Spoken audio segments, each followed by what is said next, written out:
Greetings, party people. My name is Christopher Alexander Robert Clark-Youngblood. Today is Saturday, August 22nd, 2026, and it is currently 3:57 p.m.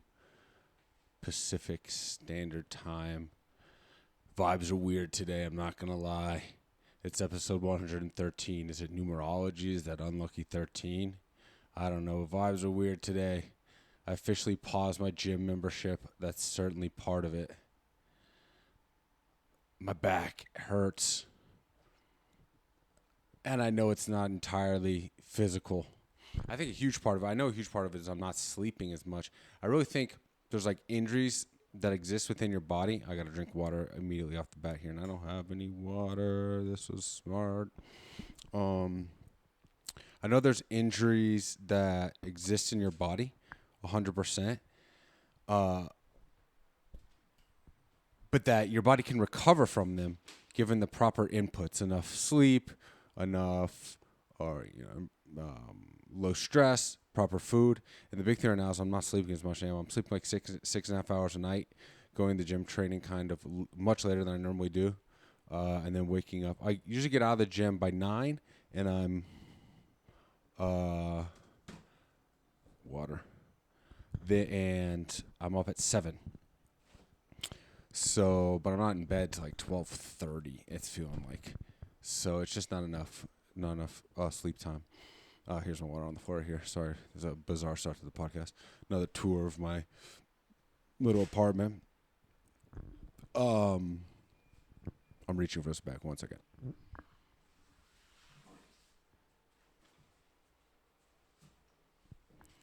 Anyway, so I'm not sleeping enough, and I don't know. I paused the gym membership. It's just my schedule with work is is not lining up with training, and my back hurts and sleep. So I just paused it. I'm going to take a month off. I've done this so many times already. It's very discombobulating. You can even hear it in my mind today, and then obviously this current water situation. I'm off today. I locked my keys in this new apartment today. It's an old, it's like old school key lock. It's like an old hotel. This place, it looks like. I talked about that last week. Old motel. And every time I leave this house, like I know I have this thought I'm going to lose these keys. I have this one key. I have a backup key, of course, in my car. My car door is locked. I had to call this locksmith. $350 to open my car, get the backup key out of my car, which is fucking stupid. I got to go put my extra spare keys at the girlfriend's place. Anyway, dude was from Ukraine. There's all kinds of Ukrainians and Russians out here. And so it just gave me some perspective as well that I was talking to him about the war and him having to leave and come in here and all that. And, I was dismayed by the $350 that it took this guy fucking 90 seconds to open my car door. But also put in perspective, like, it is what it is, man. At least you're not living in a war-torn country. And, like, your home doesn't exist anymore. So, yeah. But, man, my plan, I have a plan. I have a structure to life, and it's kind of all built on physical exercise and especially now martial arts. And that was the plan today, to kind of go to the gym, although I know this potential pause has been coming. But, like, but I've done this a couple times this year and then I'll hop into a yoga studio instead. So it's just like I'm going to do a month of hot yoga to recover from X injury. But my work schedule doesn't line up with yoga studios either. So I'm just like, fuck, what am I doing for my, physical fitness routine and recovery? So anyway, I ended up signing up for this recovery lounge that is, basically sauna and cold plunge that is right next to my gym. So yeah, I don't know. I'm just a little depressed. I'm just a huge fucking pussy is what it is. I need to get my shit together and sack up. There's like not a big deal. Just embrace it. But I'm just a little off, man, with that. And then also I was planning on doing this world championship, and I feel like a fucking idiot that I've talked about it. And now I'm not going to participate in it. And I also feel like a fucking idiot because I've talked about how like back injuries are in your head, and now I'm like tapping out to a month of training because of this back injury. I also don't even know if it's a back injury. I feel like I'm going to see the doctors, like my fucking kidney or something. This is new, man. I had this like radiating pain down my leg, which that's a classic sciatica herniated disc, or whatever. But now I've got an additional one in like my mid back that is like present all the time.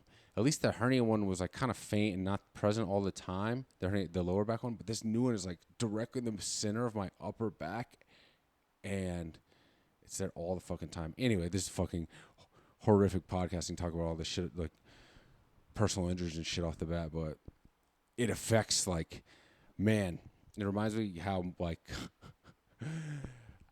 how much I need psychological resiliency I need to develop as a man, still and as a human being, and diversification of like things in my life, of pillars of existence in my life. Basically, my life is revolves around now martial arts, hanging out with my girlfriend, and this new job. I meditate and do yoga as well. Those will always be there. That's kind of my spiritual practice. I don't know. It's just revealing fragility in your, quite frankly, I guess, mental health and emotional stability and life circumstance. Like, I don't have a ton going on in my life. I do this podcast once a week. I investigate the universe. But I need to develop a more robust and diversified existence. And part of that is probably also spiritual. I need to develop a more robust spiritual existence. That's probably a greater underpinning of, it can't be shaken, right? You can't get in. If you have I'm just totally fucking ranting out loud, obviously.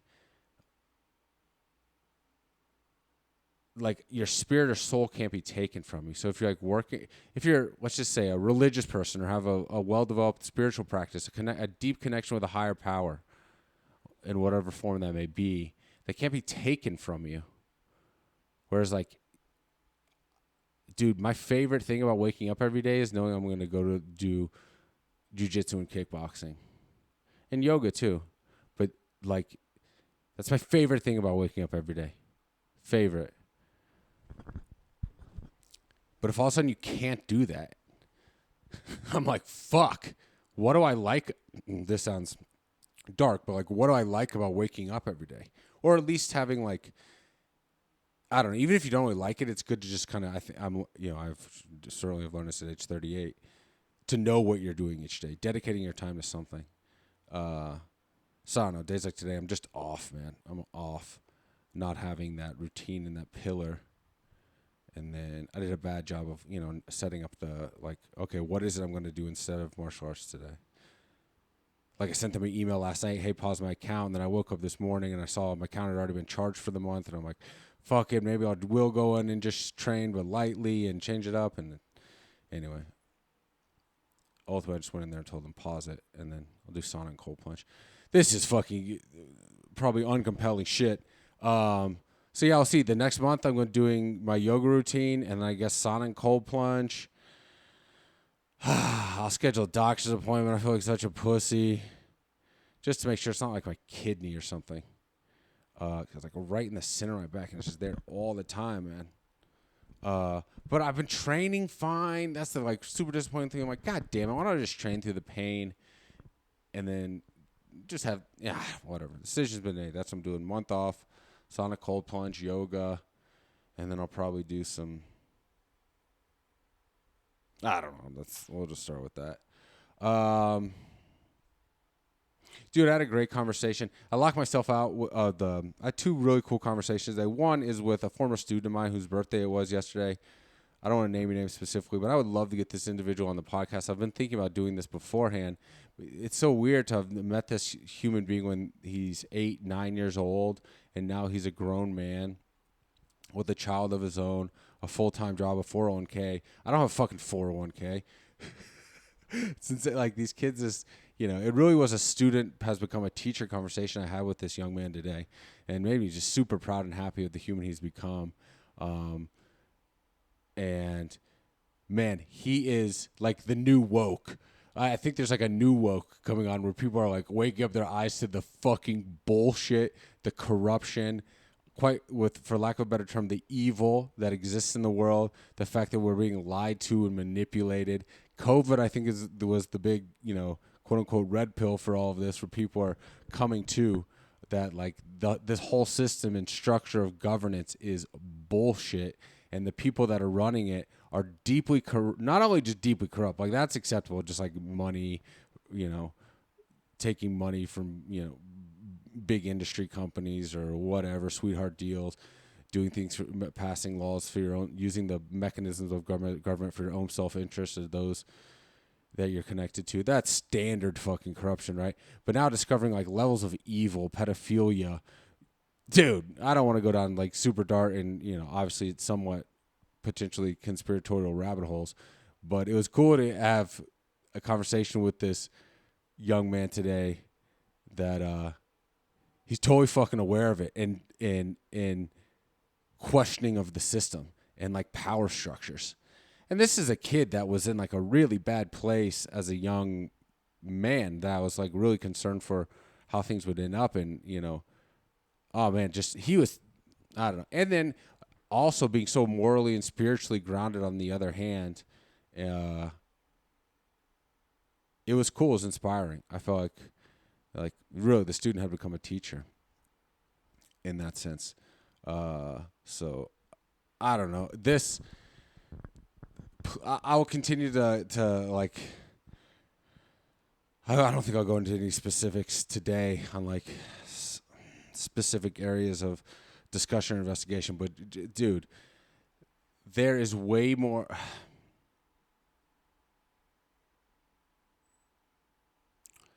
What's the best way to put this? I don't want to make it sound like totally negative or nihilistic. It's like there's way more going on to existence than we realize. And much of it, of what we think to be the case, is not the case. And unfortunately, there's like lying and manipulation involved as well. And just take something like COVID as like one example of that, where we're told at a mass level that something is one way when clearly it's not that way. And certain individuals or powerful groups benefit from it while the masses suffer. Those sorts of things. And that is, of course, nihilistic or doesn't sound certainly positive. But like things like that, that's just one example. And throughout history as well. In history, I don't think we know exactly what's going on in history as well, which leads me to where the history we've been told is not exactly, the truth. And also, I think as human beings, we're much more capable. We have capacities and powers that we aren't even aware of, capabilities that we aren't even aware of. Things like telepathy. As an example. And so it's all very, such a weird day, man. Because I say all of that, I really believe all that. I say I'm such a hypocrite, man. Because I say one thing and kind of do another, I feel like. Because I say all that, and yet I use like the standard tools, mainstream tools at my disposal, the internet and large language models, chatbots, to like investigate my current area of interest, this cosmic calendar, and like what has happened in the distant past and universe's future billions of years ago. And that's all kind of, I'm just, like I said, I make this disclaimer a lot on this podcast, but it's like, that is the mainstream narrative, like the mainstream scientific narrative of like where the universe came from, how stellar bodies are formed and all of these things. But it also could be the case that, like, I've never been out in the fucking universe in a spaceship, like knocking on fucking other planets and shit, stepping on the moon. And I don't know. So we're relying on telescopes essentially and equipment. And it's, I don't know. I don't know how those things operate. I don't know the mathematics involved in these things. So at some point you do have to just place your faith in authority figures and academics and intellectuals, and just with things that you can't like see directly in front of your face, and you want to learn about the world, you have to kind of you have to place your faith in something, right? And that's but who knows? Maybe perhaps you should place your faith in like a monotheistic religion. And dude, seriously, maybe the Earth really is just a few thousand years old or whatever some fundamentalist religious people believe. Honestly, I genuinely do not know. I'm going down this road. I guess I'm like placing a bet on this like established materialism Western science as probably the more accurate version of what's going on. And it's just me just broadcasting my effort to investigate the truth, because I don't know, at some point I do want to dive into these religious texts and potentially speak with religious fundamentalists. And I should, I would like to speak with traditional academic scientists as well to, have discussions about the information I've been investigating over the last, 13 episodes here. But who fucking knows, dude? The scientists might be right. The fucking religious fundamentalists might be right. Who knows? Maybe it's something in between. I don't know. But anyway, this is what I learned this week. We are officially past stellar noon. We talked about that last week. That is the peak of star formation. I never got water, by the way. I need to take a quick ramble real quick and get water. So the number of stars being produced, the rate at which they're being produced, has finally reached its peak. So on this curve, this bell-shaped curve, and we've reached the top peak of the bell shape, and we're now heading down the other side of the curve as far as star formation is concerned. And it's not just star formation that has reached its peak. One second, I'm getting some water down out of the filter here. See how this goes. Opening the bottle, placing the bottle underneath the water filter in the refrigerator, pulling down the thing. It's not just star formation that has reached its peak. It's also quasar activity and black hole formation that's reached its peak.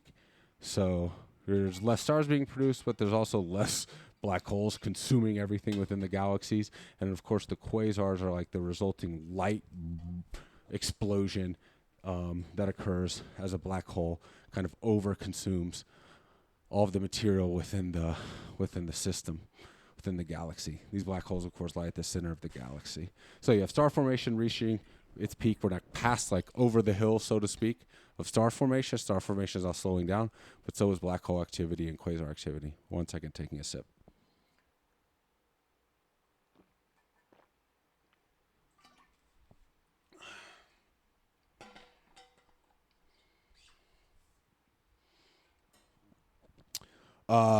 Yeah.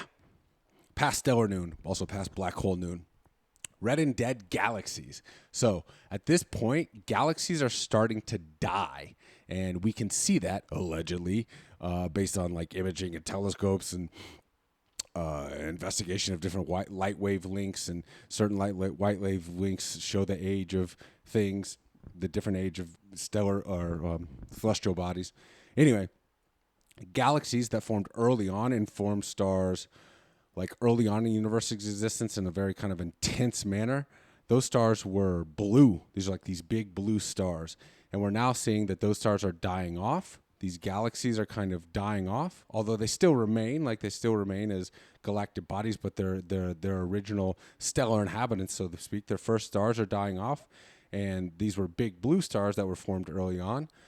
And as they die off, they redden, apparently. I need to investigate that more, if that's just because those stars go out entirely and the only stars that remain are red, or is it that the blue stars turn to kind of fade to red as they die off? I didn't dive into that one more specifically, or I need to dive into that one more specifically. But these galaxies still remain. There still are stars that remain within these galaxies regardless, and these galaxies are known as these red and dead galaxies because of the blue to red shift that is occurring in the light wave spectrum as these initial stars die off. They still exist. They still have stars within them, and they're actually they lay as the foundation of the giant elliptical galaxies that exist today in the universe. More about galactic formation, protoclusters. We talked about protoclusters in episodes past. I see these terms pop up every week, investigate that I do this research, and it's oh yeah, I remember that term from a fucking month ago, and now I'm seeing it 4 weeks later. Protoclusters. Protoclusters are smaller clusters of galaxies that are, eventually the galaxies that exist today with the standard elliptical orbit you see of aspiring galaxies with this term I'm also hearing is thick outer crust, that standard galaxy image that we know. These are not quite the same shape of these galaxies. These protoclusters don't quite have that exact true rotating spiral formation, but they are all kind of collapsing into the densest point of the cosmic web, these kind of nodes or knots that exist on the webbing that is the infrastructure of the universe. These protoclusters are now collapsing to these densest points, and they're forming what are the true galactic clusters or galaxy clusters that we even exist in today. But a quick little technicality, this is like super deep nerd shit, and rabbit hole that I did go down. The Milky Way is actually in a galaxy group. We've talked about this, known as the local group. It's technically not a cluster. The difference between a group and a cluster is like the size of the stars in the galaxy. You need like 50 plus of certain size galaxy stars in a galaxy or something like that. But anyway, the Milky Way apparently exists in a group, the local group. It's not a cluster, and it exists along with, we talked about this a few days ago. It's like Triangulum and like Andromeda, I believe, are the other, like some of the other big galaxies that are along with the Milky Way in our galaxy group. We talked about this last week. So galaxies collide together, right? This is how these clusters and groups are formed. So a small galaxy will collide with a big galaxy, or similar sized galaxies will collide together, and these will form these larger galaxies. The merger that formed the Milky Way is the Gaia-Enceladus merger. I believe I brought this up last week. Apparently, when this collision occurred, the collision of the Gaia galaxy with Enceladus galaxy that ultimately produced the Milky Way, like a sausage-like formation came out of it. Like the resultant, like, I guess, diffusion of stars that occurred from the collision of these galaxies created like a sausage shape of stars. And so they call this the Gaia-Enceladus sausage. Or I think the Gaia sausage, Gaia-Enceladus sausage or something like that. I found that strange that they didn't mention that last week, but I saw that pop up over and over again this week. The Gaia-Enceladus sausage, and that's like the most studied event in Milky Way. What's known as the first time I saw this term too, Milky Way archaeology, which is cool to know because I have the whole impetus for doing this was like, I don't know, just curiosity probably that occurred to me during meditation. I didn't know. I was like, is this an area of study? And yeah, cosmology is an area of study. And I guess Milky Way or galactic archaeology is an area of study. It's the first time I've heard that term. That was cool, though. It's like, okay, I guess that's kind of the area of, at a very rudimentary level, that I'm trying to go down. It's like studying the history of the formation of these stellar bodies. Like, where did we all come from? But man, once again today, I feel like as I'm saying all this, I'm like, this is all fucking bullshit. But after the conversation I had with a student this morning, a kid that's like, a kid in his 20s that's having these conversations with his friends, like, I bet you none of them buy into any of this science. Which I don't know if it's a good thing. It's good that they're questioning stuff, but I don't know, man. I don't know anymore, like where we all came from. But once again, just going down the standard medium here of, asking the questions and trying to figure it out. At least laying a baseline foundation of understanding where we are in the universe. And as I continue to ask questions and hopefully talk to more human beings and not robots, start to develop a more developed understanding of life and existence. I'm off today, man. I know my juice. I can feel it. Something in my soul is like missing. I know I'm out of the gym. My identity, man. This all stuff I've ranted to get you. You need to be a well balanced human being. And today I'm feeling it, man. Even if I'm going off about this, I don't know. I just feel like I feel off my game today, and that's all right.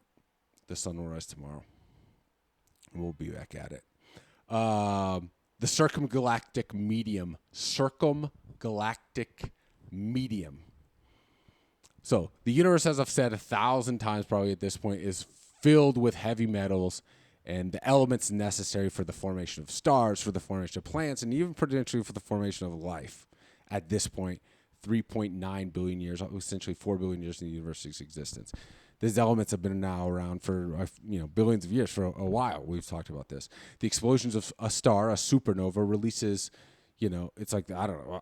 This is where it gets like, okay, I guess that's what happens. A star explodes, and the resultant like release of energy and heat, and then the essentially gravitational condensation of that energy produces various elements, and the recombination of those various elements in this like infinite exploding soup of organic material produces this wide array of elements that we know that's on the periodic table. Okay. Yeah, sounds great. And I'm sure that's probably reproducible in a laboratory. I don't fucking know. Um, but it is interesting. Just a total fucking aside here. Bob Lazar. Look up Bob Lazar if you don't know about Bob Lazar. He's essentially like a fucking Area 51 whistleblower that say he worked on Area 51 with alien spacecraft, and he's one of the few whistleblowers in that area that has any legitimacy and knowledge and experience of this area, other than like firsthand experience. He's a big, name in the UFO community and all that stuff. Anyway, he was talking about this element 115. I guess this was just like when I went to school in the 90s and 2000s. I think there were just 114 elements on the periodic table. And I believe this element 115 was the element that was not on the periodic table. And when he was talking about this in the 80s and 90s and saying this element exists, and it didn't exist at the time, but then since then it has been element 115 has been produced in like experiments of I believe at the Large Hadron Collider, they produced element 115 in like a temporary form. So I guess you can produce these elements in laboratories and stuff. So I say all that to say not only just to have a little bit of a conspiratorial side away, then the whole Bob Lazar shit and alien stuff, I think is just not even a conspiracy at this point.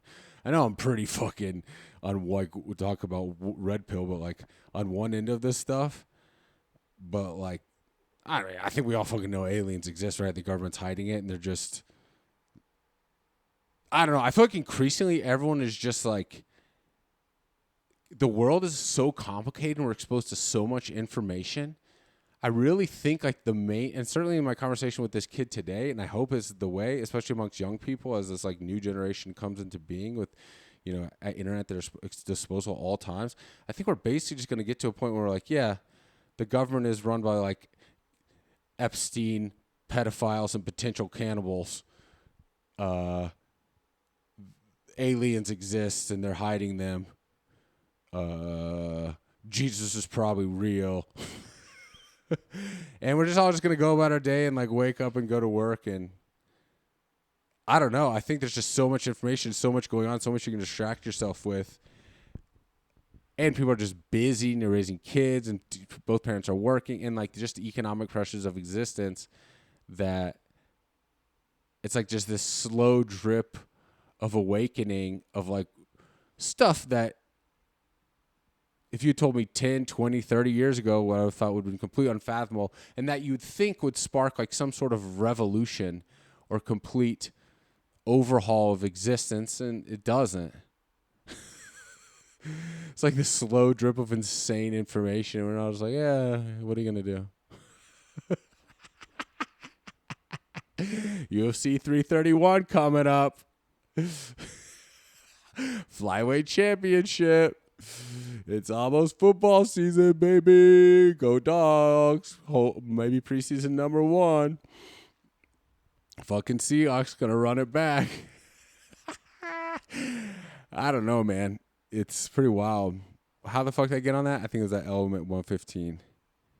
Yeah, so I was just saying, apparently, allegedly, I'm so like out on this. That's all bullshit, dude. The earth was made 4,000 years ago.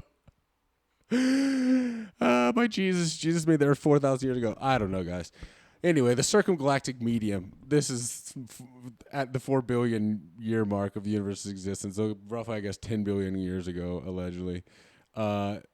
Not only are all of these galaxies full of heavy metals and various elements that are the building blocks of life, but there's also something called the circumgalactic medium that is starting to like, it's like this cloud, this halo cloud that is forming around and outside the galaxies that is also filled with all these elements. And this circumgalactic medium, this cloud of, building blocks of life that surrounds galaxies in their development, it will rain down elements into the galaxy as well. So that's all to say that galaxies are very rich with building blocks in the elements necessary for formations of all kinds of shit at this point in the universe's history. You got supernovas exploding in these galaxies that are enriching the galaxies with all the elements as well. And then the galaxies are so inundated that this halo, this cloud, this circumgalactic medium of elements is surrounding the galaxies as well. And the cosmic web, guys. Finally, my final point of the week. We talked about the cosmic web a lot. Apparently, the universe is built, takes this giant web quilt-like formation. And at the intersection of the filaments, the lines, the threads in this web, these are called like nodes or knots. That's where galaxies kind of congregate, collide, coalesce to form larger galaxies.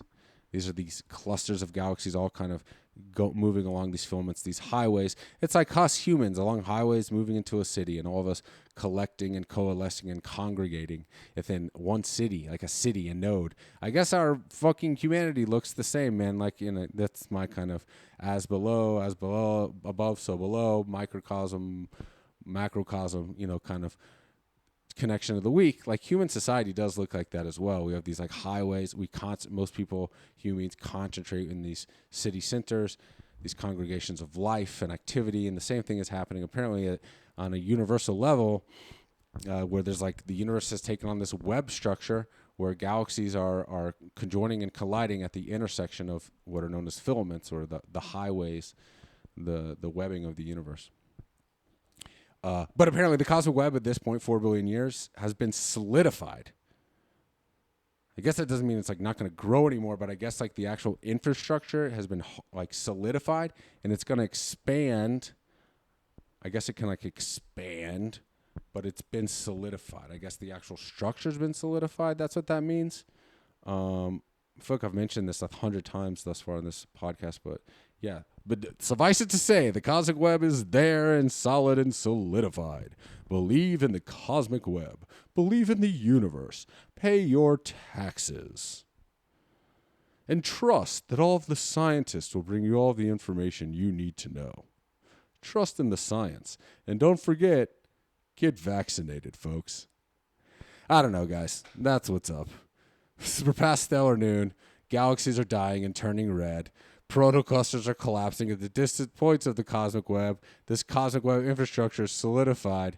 Oh, yeah, by the way, when the Milky Way was formed, it formed from the collision of Gaia and Enceladus. And when that collision occurred, a sausage-like star explosion was protruded out of this galactic collision. And don't worry. Actually, dude, it's kind of crazy because apparently galaxies are... Talking back this last point, actually, is kind of serious here. The circumgalactic medium, it is this kind of like the supernovas exploding and enriching the universe with elements and exploding, enriching this kind of cycle of whatever cosmic activity that constantly produces this like renewable. There's appears like the universe is this massive renewable energy source, right? With like stars exploding, forming elements, then galaxies and. Planetary bodies, and then forming new stars, and those stars exploding and forming different types of elements, like this constantly self-renewing system, which makes you think that, like, we probably could have renewable, self-sustaining energy here on Earth.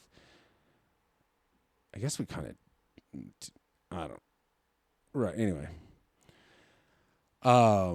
And then also, like, us as human beings, once again, that's the universal level. Let's bring it down to the Earth level, the terrestrial level. Like, we could have that kind of energy here on Earth, this self-sustaining energy. And then down to the individual level, the human level, we could have this kind of self-sustaining existence as well within ourselves.